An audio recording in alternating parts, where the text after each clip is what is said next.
Welcome to the You on the Camino de Santiago podcast, Season 2, helping pilgrims get ready for their first pilgrimage walk on the Camino, with your host, Camino guide and longtime pilgrim, Nancy Reynolds of the Camino Experience.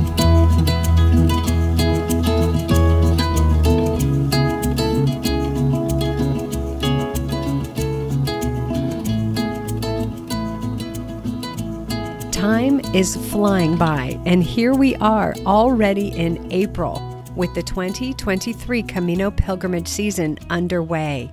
From what I'm reading online, it's busy on the Camino routes. On the Francés route, Refuge Horizon opened on April 7th, and Albergues Borda opened a week or so before that. Albergues and guest houses in Spain are coming back to life, and spring is happening. Hi, this is Nancy, and for all of you heading out to walk this month, I want to wish you a buen camino. And I want to be sure to mention, come back and tune in when you get home from your Camino. Season 3 of this podcast will launch in late June or early July, and I have some ideas in mind for those of you who will have already walked the Camino by then. For the rest of Season 2, I have more pilgrim interviews for you, plus a couple of fun things and, of course, some more top tips. As this episode is releasing, I'm getting ready to attend the annual gathering of the American Pilgrims on the Camino organization at Zephyr Cove Conference Center at Lake Tahoe on the Nevada side. So I'm hoping to bring back some new ideas to share with you. If you will also be attending the gathering, I would love to have the chance to meet you. We can connect in advance by email at youonthecamino@gmail.com. You can also sign up for my email list and we can connect that way. When you sign up, I will also send you a free copy of my Camino Planning Roadmap. The link to sign up is in the show notes. One more thing before we get to the point here. I want to again say thank you for listening. This podcast series just went past 20,000 downloads, with people tuning in from more than 40 countries. I am so grateful that I get to be a part of your Camino experience. And thank you to those of you who have recently sent a donation for the production fund. You can do that at any time, by the way. The link is in the show notes. Okay, let's get moving on to what's in store for this episode. I have a guest with me coming to us from Asheville, North Carolina in the U.S. His name is Maurice, and he retired in 2016 from a career in information management. And one of the things he's doing in his retirement is walking the Camino de Santiago. I will let him tell you all the details. So hello, Maurice. Hello, Nancy. Thank you so much for joining me today. How does it feel to be on the podcast? It's a thrill and an honor. I've listened to every episode, and to be part of this is very meaningful to me. Thank you. Thank you. And I think you heard about this from BRENNAN'S podcast. Do I remember that correctly? Yes, I found that episode in my feed, and I looked at it and I said, wait, I never heard of this other podcast. So I listened to that, and then I jumped over and started listening to as many episodes as I could. Oh, I'm so grateful. You know, Maurice, one of the things that is so satisfying for me when I heard from you about the podcast is you are the you and the you on the Camino de Santiago that I'm speaking to. You are that pilgrim who wants to start at the beginning from, I think I want to do this, all the way to your first steps, and you want the long answer. Yes, that's true. I like long, detailed answers. Yes. So then that's my style. And so I'm really grateful for that.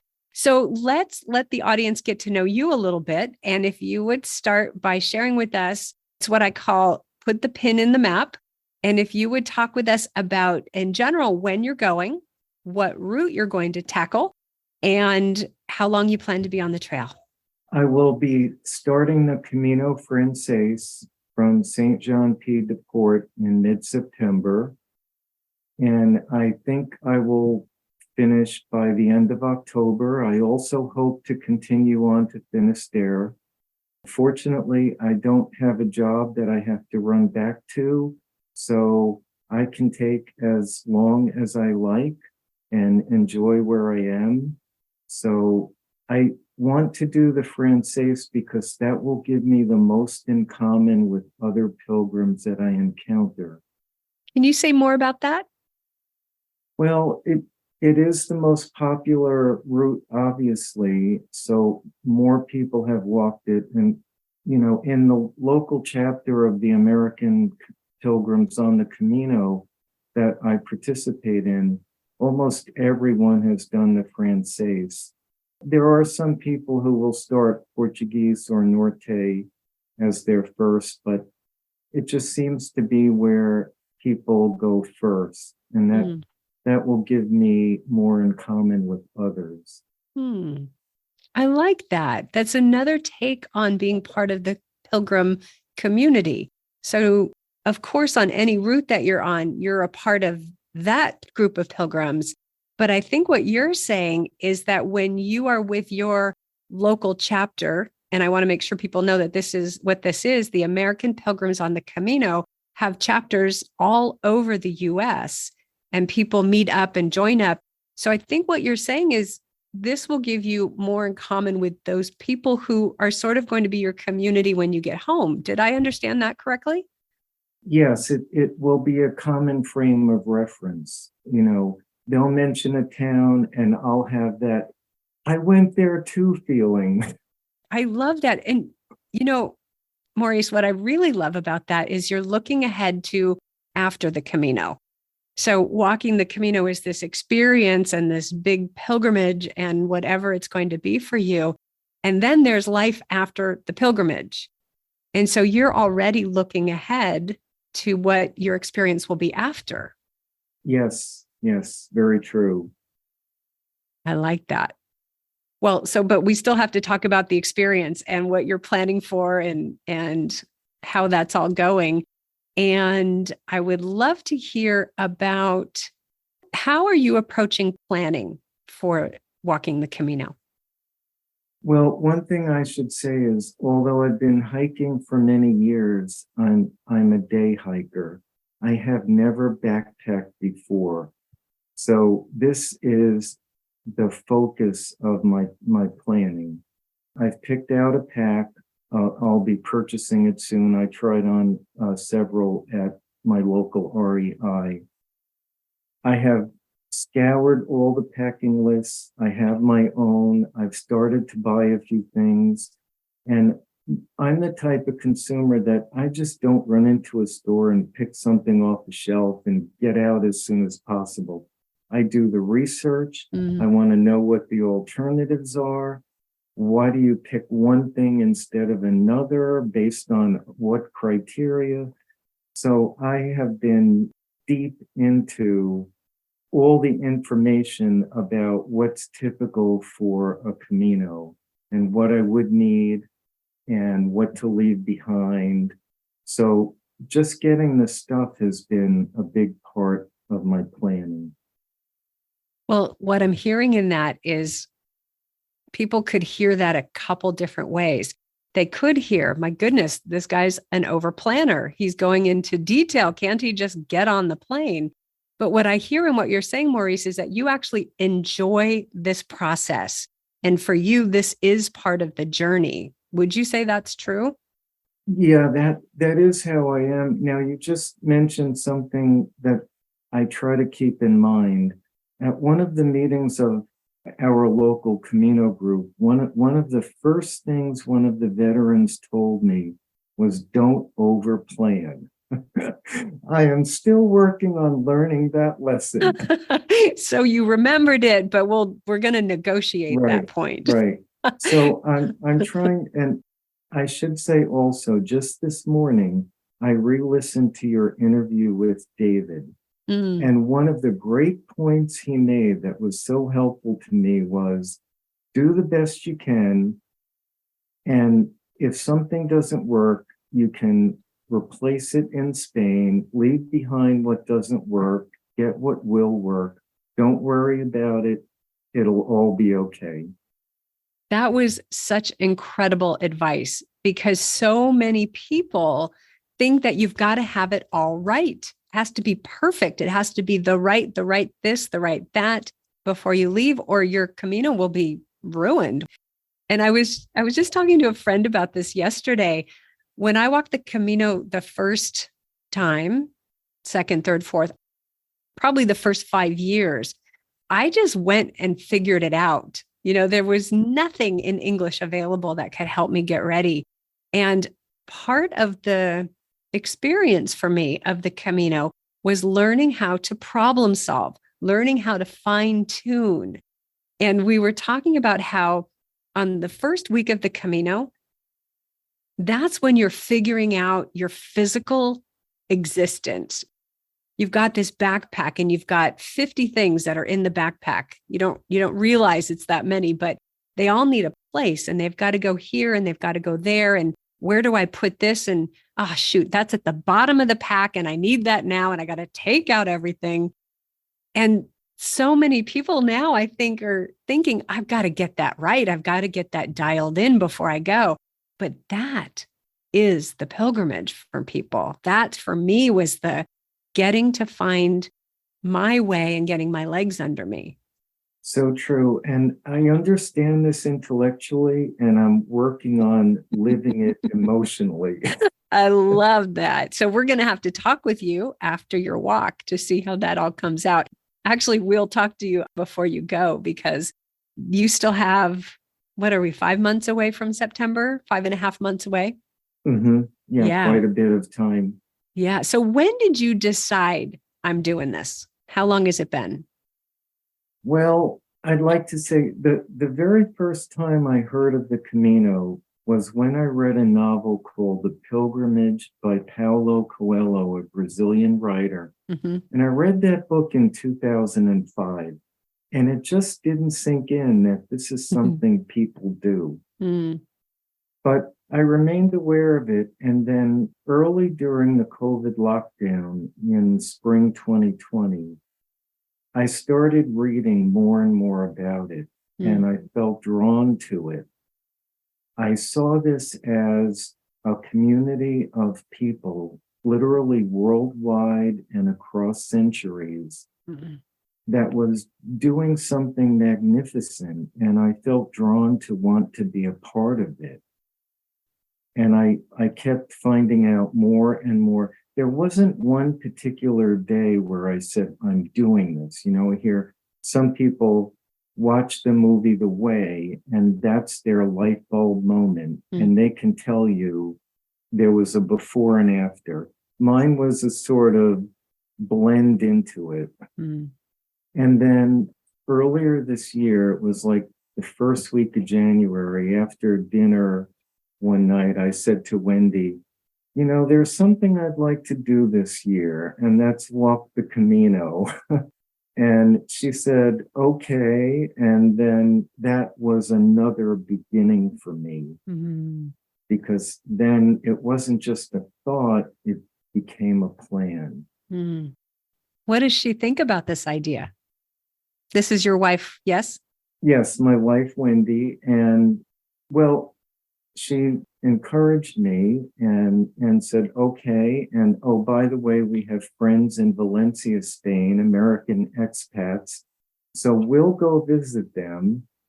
And, she started asking me a few questions, and she said, I'm not doing 500 miles, but is there any way I can get some experience with it? And I said, well, there's another Camino route that begins in Valencia. We could do a day walk on that. So that's part of our plan also. Wonderful. I think a lot of people probably wonder, how do you include your loved ones in this? Who they're going, you go walk 500 miles. I don't think that's my thing. But to find a way to include these people because they love you, you love them, and they are going to hold down the fort, as it were, while you're off walking for 4 to 6 weeks. So this is a beautiful way to include Wendy in your journey. Yeah. And like I said, she's our family travel agent. So she's done a lot of the, flight tracking and research, and that was really very helpful. I'm keeping her informed. I bring her on some of my shopping trips to REI because although I did way too much research, she has astounding intuitive feel for what's right. She says, this backpack, not that one. I trust her opinion. The perfect balance. Some of my listeners are not in the United States, so I want to make sure that I say that REI stands for Recreational Equipment Incorporated, and it's one of our larger sporting goods stores in the US. And what many people love about REI is their return policy. You can buy your gear, you can even buy your boots and take them out for a test run. And if you're a member and they don't work out, you take them back and they give you all your money back. So for those of us who need to play around and fine tune and experiment and explore, it's a wonderful company to work with. Very much so. I have been there so often, the staff now recognize me when I walk in. And I have a feeling that you are not the only pilgrim that they've been helping lately. Have you talked with them about how many people are coming in saying they're walking the Camino? That's a good question. I haven't, but there was one time when I was trying backpacks that somebody else was there for the same reason, doing the same thing. Yes. The number of Americans on the Camino has increased steadily since the movie The Way came out. Mm-hmm. Yeah. I want to go back to Wendy as your travel agent, because when you and I first connected via email, you hadn't bought your plane tickets, but I have a feeling that something has changed recently. Where are you in the planning process then?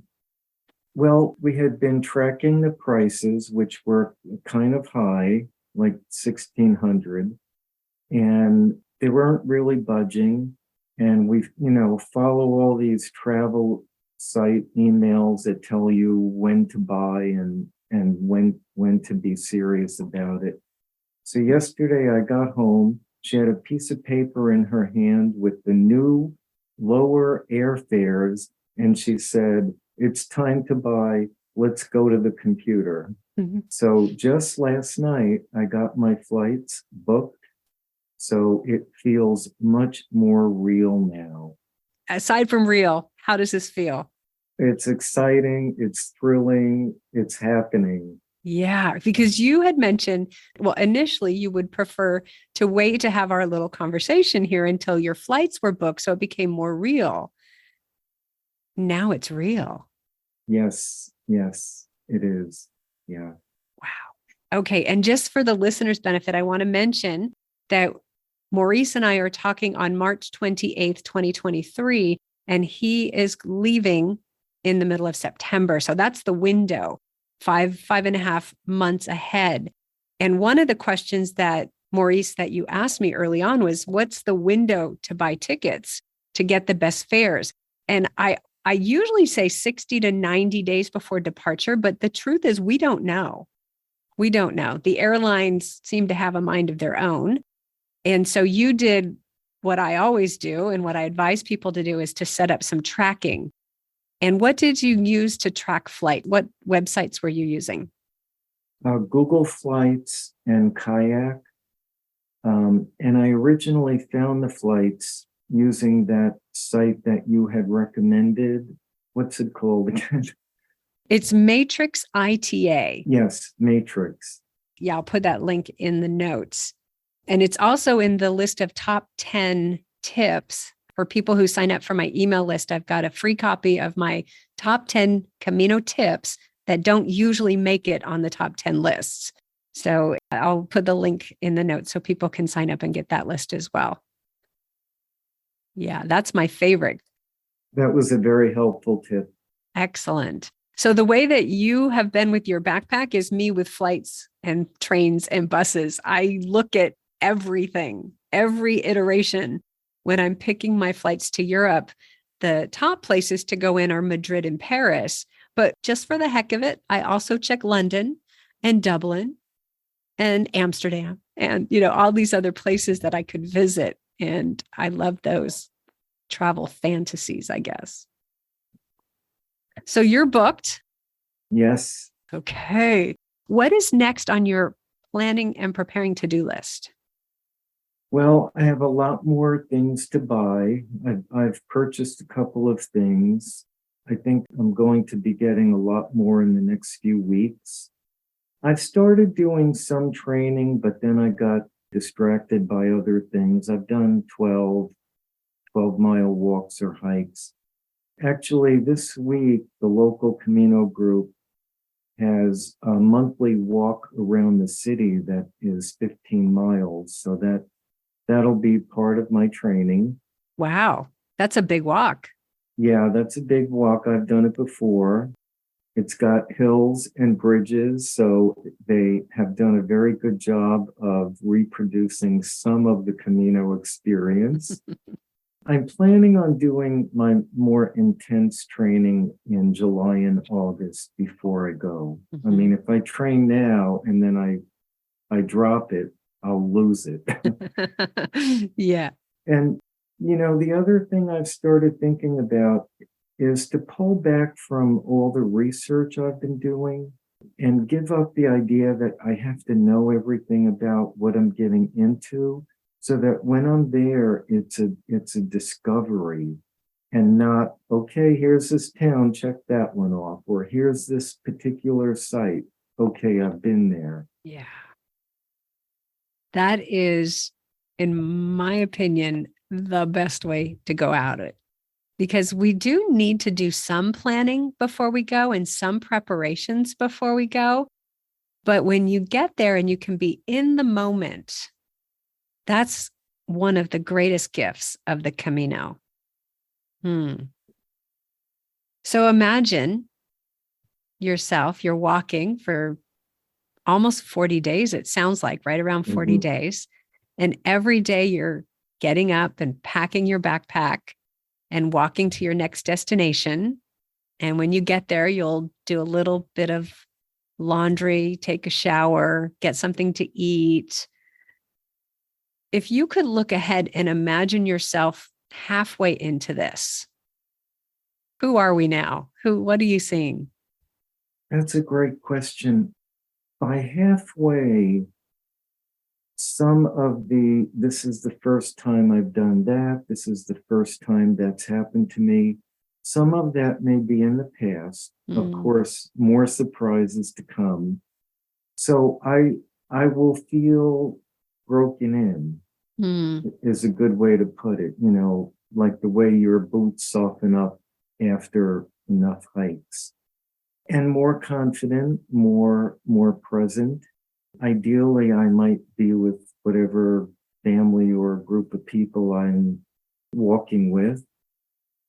So that will be most important to me at the time. And I guess by halfway, the beginning of anticipation about there's a destination up ahead. Yeah. And that being in the moment, when you practice that at the pace of walking, I think that's when we come to own it as being something we become very good at. So I'm glad you mentioned that. I'm hesitating because I'm imagining you, because I know where halfway is. And yeah, the halfway point is a town called Sahagún in the middle of what's called the Meseta. And it's actually where I met David in that interview that you referenced. He and I met twice, and Sahagún was the second time. I hadn't seen him for a week and a half, and boom, there's David. And curiously, I did a second interview with David about after the Camino, and I just edited that. So let's jump ahead now to Santiago. So that's not the end for you, because you said you're going on to Finisterre. Let's imagine now you're in Santiago.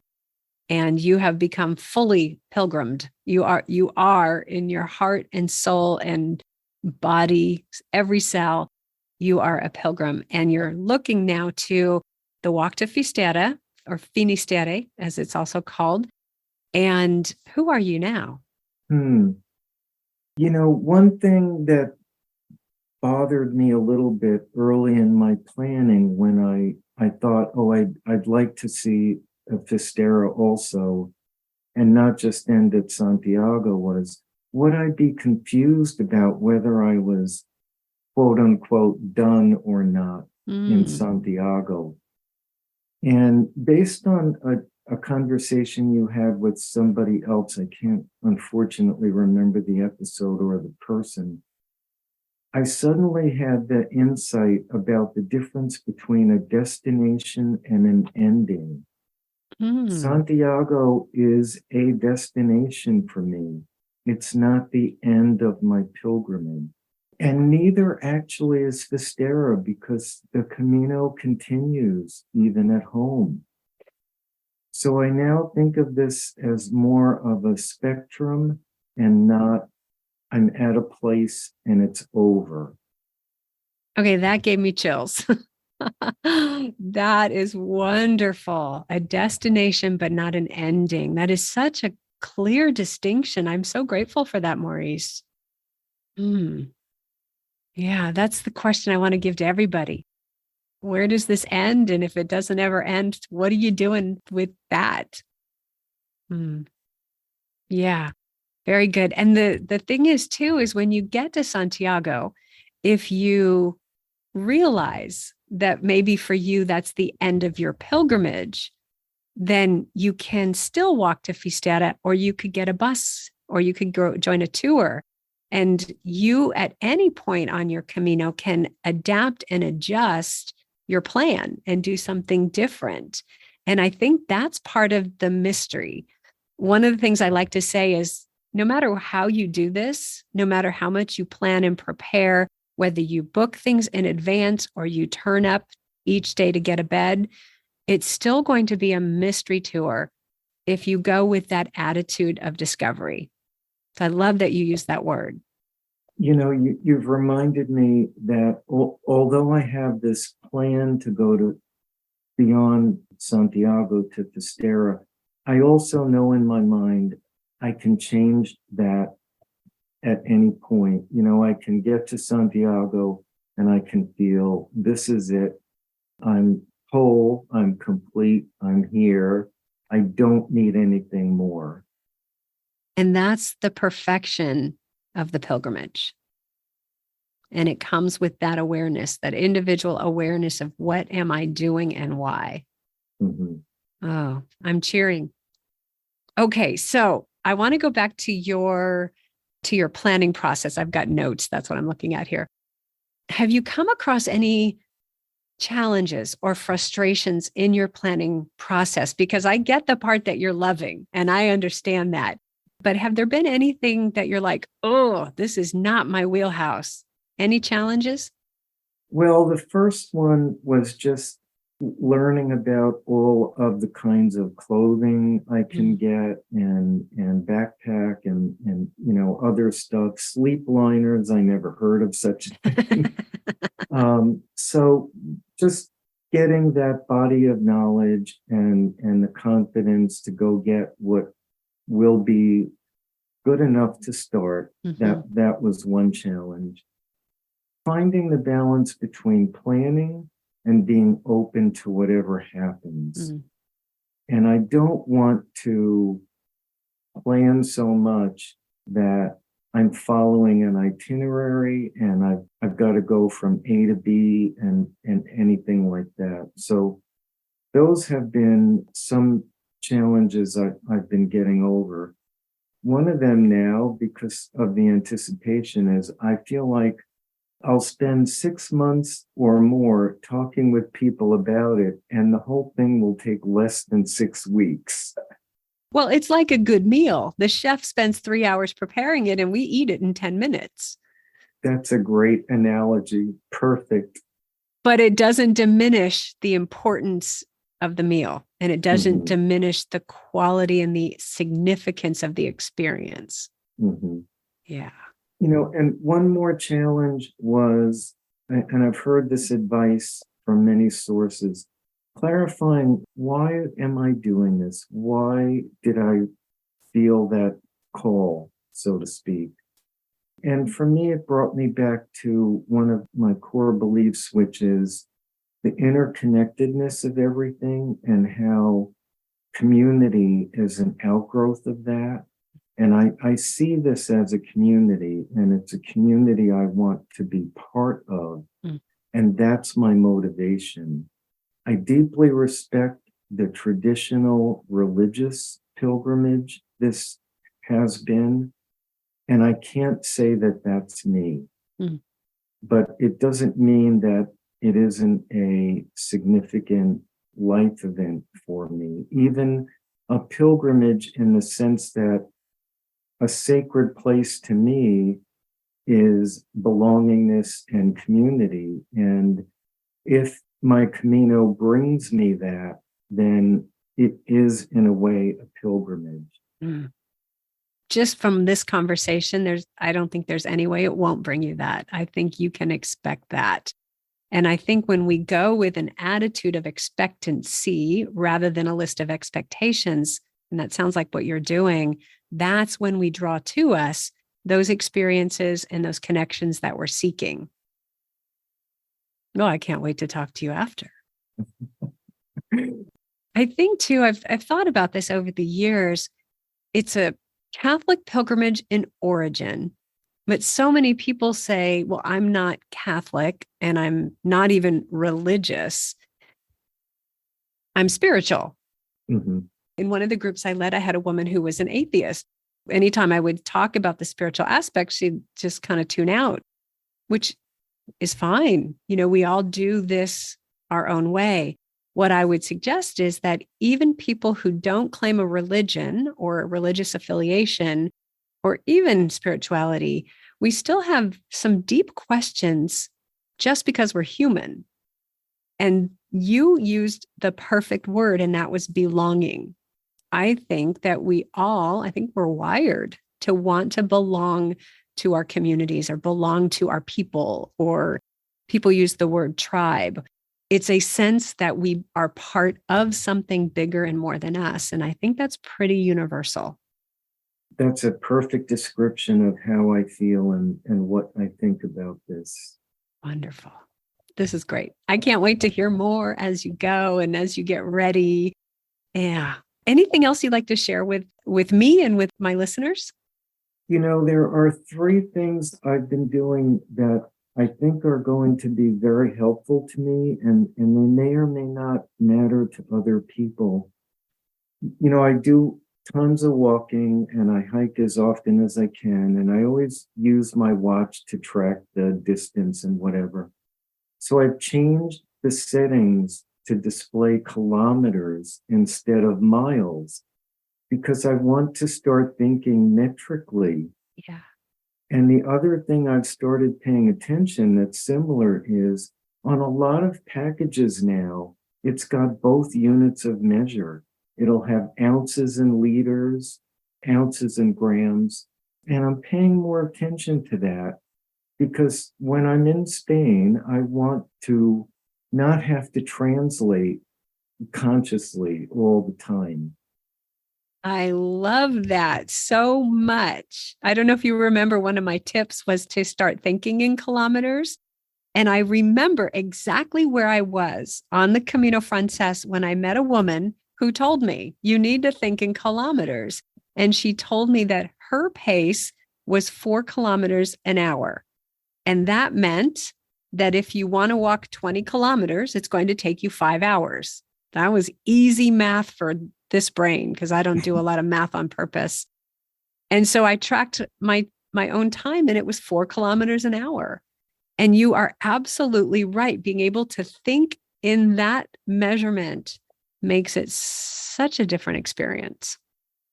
And in fact, it was your top 10 tip list that planted that idea. So thank you again. I'm so glad that was useful. Another thing I've been doing, I'm the type of person, I subscribe to a lot of emails. There's a lot of information that comes at me, and I have minimal notifications on my phone, but I still get many of them a day.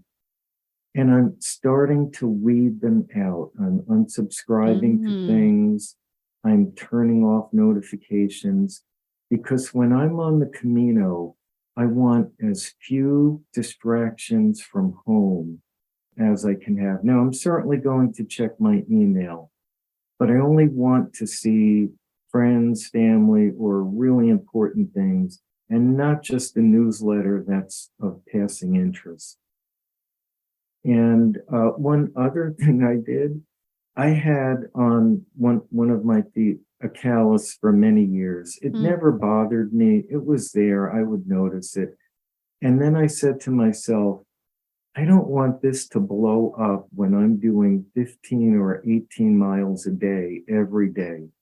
So I happened to have a regular with my doctor, and I said, what do I do about this?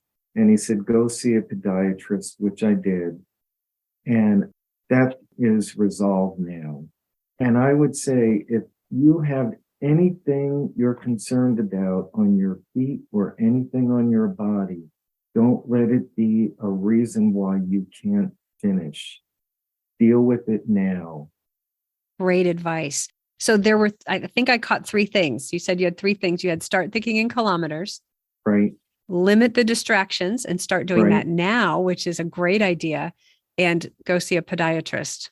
Or anything on your body that needs attention. Great. So we've got Maurice's top 3 tips for hiking the Camino. Yes. I'll put that as an addendum to the top 10. All right. I'm so glad you shared that with us. For me, it's interesting to see when people come along in the planning process, at some point you go, wait a minute, I need to think about this too. Nobody tells us to think about those things, but the process. And as we start to become pilgrim minded, we start to look at our lives and we look at our bodies and go, how am I going to do this? Because this is clearly not a walk in the park. Mm-hmm. Yeah, very good. Do you have any questions for me that I can answer to help in your planning process? You mentioned before you saw me as someone thinking ahead. How can I begin to give back to the Camino even before I've walked? I know that after I've walked at least one, I could train to be a hospitalitero. Sorry. It's a hard word. and I know people volunteer in places like the Pilgrim's office, but is there anything I can do in the next coming months that would be a way of contributing? Mm-hmm. 2 things come to mind. One is you being a guest on this podcast is going to make a difference for pilgrims getting ready. Just the things that you have shared, people are going to relate to that, and they're going to see themselves in your story. And they're going to take your 3 top tips and run with it. And that will make a difference. And then the other thing that I always go to is the idea of just show up. Mm-hmm. So you're at the American Pilgrims gatherings and hikes and things that your chapter is doing. When you show up there and start to meet other pilgrims who are also getting ready, and you show those concerns or those vulnerabilities or fears even, and then you share tips, what you've come across, that's where you can show up and that's where you can contribute right now. Mm-hmm. A couple years ago, I heard a speaker at a conference that I was at say, don't just show up, show all the way up. And that went right to my heart, because we each have something that we can bring that nobody else can bring. So you bringing you to your local chapter is going to be a gift to those other pilgrims. And you talking about your pilgrimage to your circle, to your friends and your family. If you remember Kathy Gattill's second interview from Dallas, what struck her was the impact she had on her community by demonstrating what it is to be courageous. And people were inspired by that. So by telling your story and by talking to people about what you're doing, strangers or people you know, people are inspired when we step out of our comfort zone and when we show all the way up. And so I love that question. Those are my first thoughts on it. I'm so glad you asked that. Thank you. I hadn't thought of it that way. And those insights are truly a gift. Thank you. It's my pleasure. I have one tactical question. Travel insurance. Yes. I know to get it. Wendy and I are of an age when things can go wrong. So are there any special considerations or gotchas for travel insurance on something amorphous like a Camino? The last time we got travel insurance, it was a traditional vacation. Get a flight, book a place to stay for a week. The costs were very clear, what the risks were. This is different. It is. It is different. And one of the biggest differences is that you're not prepaying everything. So for people who do book a tour company to reserve their rooms and beds in advance, well, I don't know that they usually do beds, but they'll reserve the rooms in advance for you. You'll put out a good chunk of money for that. If you're doing that, you'll want to buy insurance to cover however much you have paid for that. But the pilgrim that's not booking ahead, who is going to get themselves to Saint-Jean-Pied-du-Port, maybe book the first few days and then make it up as they go, their outlay of money is not that great up front. So the shift in focus then is on what you are insuring. So you won't so much be insuring the price that you paid up front, so that if you had to cancel before you left, you'd get reimbursed for that. Your focus is now on what might I need while I'm on the trail. So there are a few things that I recommend pilgrims always have. And now notice I didn't say always get, because you want to do a survey of your home country insurance, whatever your medical insurance is, and see if they cover any of this. What I always get is a medical and dental policy that covers if something goes wrong in terms of illness or injury, right? So if I get sick on the trail and I have to see a doctor, I have to go to a clinic. If I have a dental emergency, the root canal turns up at the wrong time, those kinds of things, then I have some insurance to cover those kinds of things. Then the other category is what would fall into catastrophic. Things go badly wrong, and you end up with a severe situation in a hospital, severe enough that you can't recover while you're there, and then you have to be flown home. That's called medical evacuation, or you might need the services of a medical concierge to coordinate all those pieces. And that can run into the thousands, if not tens of thousands of dollars. And I think most people would rather not pay those expenses out of pocket. So that's the other category is whatever medical evacuation you might need. But I want to point out that it's not because you're climbing rock faces that you're going to fall off of and break your spine. It's because you might, those of us of a certain age, I do have a pilgrim friend who had a heart attack on the Camino and was in the hospital for a number of days getting treated for that. So it's those kind of things. There are the statistically uncommon run-ins with automobiles that cause injuries to the humans. So that does happen. Knock on wood, something that's not going to happen to you. So those are the kind of things that you want to insure. You will hear people say, oh, this happened and that happened. I went to a clinic and they never charged me and they never sent the insurance and they never required anything. Those things do happen, but that's probably not what you're buying the insurance for. You're buying it for the big thing that would have you end up in a hospital and have to be medically transported home. The other thing that you want to look for is what's called repatriation of remains. And again, knock on wood, you're coming home alive and breathing. But if you were to die while in Spain, the remains have to be dealt with. And that can be quite costly. You could, of course, you have a choice if you want to be cremated in Spain or if you want to have your intact body brought back home. So that's the other piece of insurance that I always get. I did actually hear, so my father passed away a year ago. And so I was the one to deal with his cremation and all of that kind of stuff. And from what I heard, because I don't know why I asked the question, but I asked how much it cost to cremate a body in Spain, and it was 3 times what I paid here. So I don't know if that's accurate, but I don't want to put that on my family or on my, my brother or my friends or anybody to have to deal with that. So that's what I get. This is the long answer, by the way. One of the other things that travel insurance covers is for somebody to come over and be with you. So if something were to happen and you ended up on a long stint in the hospital, it would pay for that person to come be with you. And then they don't have to worry, oh, shoot, now I'm out $2,000 for a last minute flight. It's covered. So those are the big things that I look for in travel insurance at this stage and when walking the Camino. Now, there's all these other things that can be included in travel insurance, like trip delay, if your flights are delayed and you have to get another night in a hotel you weren't anticipating. Lost baggage is something that's covered. Trip interruption, if you're in the middle of your trip and you have to go home. Many of the policies now cover COVID if you got sick and had to pay for 10 extra nights in a hotel that you weren't expecting.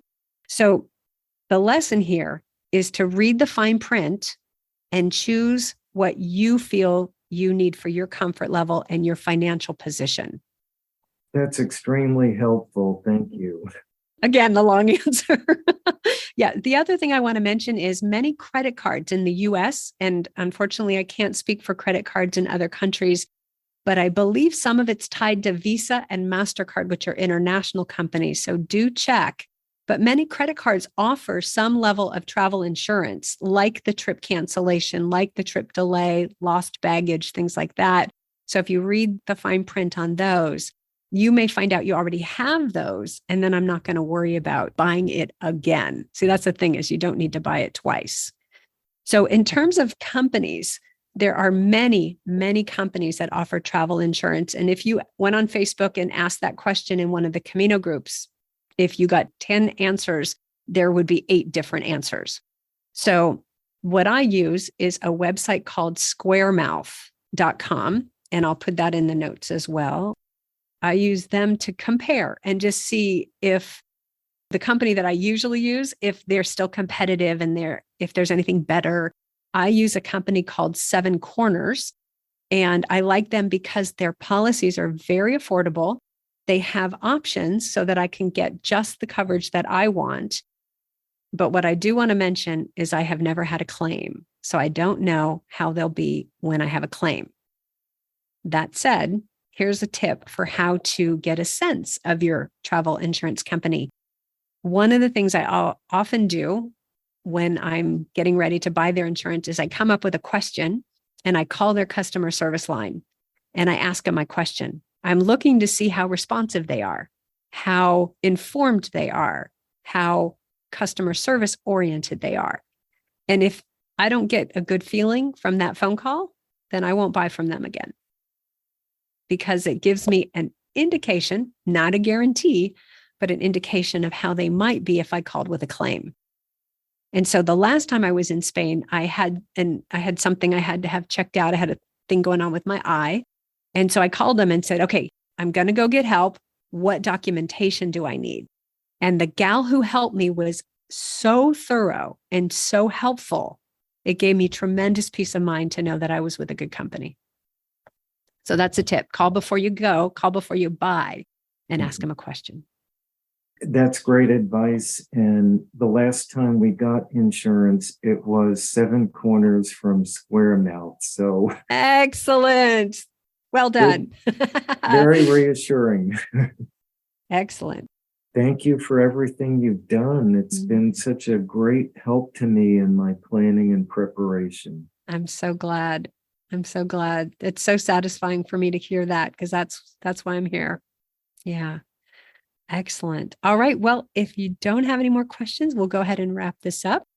And I just want to say thank you for taking the time. I know you You weren't sure if you wanted to be on or if you had something valuable to share with our pilgrims. And I'm going to tell you, you do. And I think people probably are going to will get a lot out of this episode. So thank you, Maurice. Thank you so much. Thank you, Nancy.